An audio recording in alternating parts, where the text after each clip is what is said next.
Greetings, fellow men. Servus Männer. It's Red Pill Germany again, and today I want to talk about anti-Trump protests outside of America. Because yesterday in Berlin there was a, well, tiny but well reported on anti-Trump demonstration in front of the Brandenburger Tor.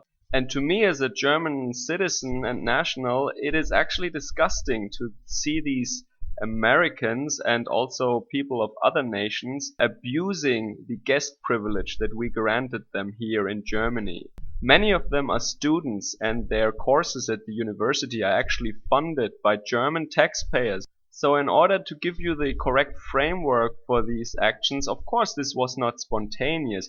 This was all orchestrated and coordinated by George Soros and people like him, the globalist elites. This is basically the aftermath or the continuation of the big October surprise that Soros NGOs like Avaaz announced, and they tried to mobilize millions of US citizens living outside of the United States to actually vote against Trump. So Breitbart, for example, uncovered this story when they reported about orchestrated, coordinated demonstrations in the UK. But of course this didn't only happen in the UK. George Soros is of course everywhere, so he had these actions in Berlin also. And this is where a very diverse group of expat Americans, unemployed German hipsters, and your garden variety of LGBT whatever people and headscarf wearing Muslim overweight women met actually in order to protest against misogyny and racism. So now that we know who the actual silent majority was, they have nothing better to do than protest again, and this is what they did. So actually they organized a Facebook group where over 3,000 people pledged that they would come. In the end, police reports say that there were just like 300 or 400 people present actually. So I think all these unemployed hipsters actually show the same voter turnout at the election than the percentage of people that actually show up to a demonstration when they said they would, huh? So of course there were a lot of homely women in problems glasses there, as well as, well, they even brought little boys and indoctrinated them with hatred and political agendas actually. If I had children, I would never take them to demonstrations like that and fill their heads with partisan propaganda. It's one of the worst things you can do to kids is to indoctrinate them that group XYZ is against foreigners or against peace or something. This is basically what radical Muslims do with their children. So I'll link to the Facebook page below, and I don't want to post any pictures there, but you can look for yourself. There are a lot of people with names that I really cannot pronounce who claim to be Americans, but there are actually a lot of people from Germany and also the US who post critical comments there and who call them out on their obvious double standards and them being sore losers who have a problem with democracy, obviously.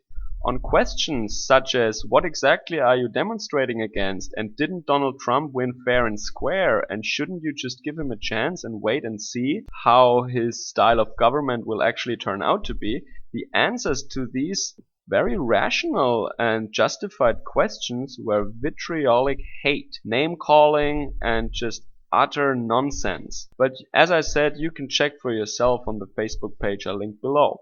So what can I say? Nobody takes these people seriously. 3,000 people say they would come, then 400 actually do show up, and they get handed their signs by this globalist NGO. They didn't even make the signs themselves, many of them. And also I should say again that these people should not abuse the guest right they enjoy and the hospitality that we show them in Germany. Your hipster friends from Berlin might be okay with you turning Berlin into a madhouse on the weekend, but I'm telling you, if you step outside of Berlin and you show this kind of disrespectful behavior to Germans, you will get hate and contempt in the best case, and the beating of a lifetime in the worst. Be warned.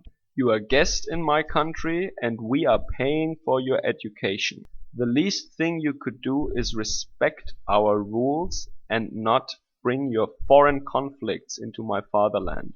And by the way, it is not a surprise that many quote-unquote refugees were also present at this demonstration, because they are also sent here by George Soros, of course. So one can clearly see the unholy alliance of Hillary supporters and Middle Eastern refugees, all orchestrated by George Soros, Avaaz and globalist NGOs. They also tried to warn the Germans of voting AfD, and I can only tell you, we don't need your arrogant warnings. We know who to elect and who to vote for, and we will see what the coming years will bring. Just go on with your arrogant lecturing and your lies, and please show your contempt for the working class a little more openly, because I think not every last German worker has gotten the message yet that you champagne communists or socialists actually have nothing but hatred and contempt for the German working man, or for any working man. Hell, why do you think that Trump got elected? Because the elites hate the working people. And as I said in my last video, it seems like leftists really haven't learned their lesson yet. I mean, they cannot read the writing on the wall. That just means this history will repeat until you finally get it. So I wish everybody a nice Sunday afternoon. Enjoy your day. Servus, Kameraden.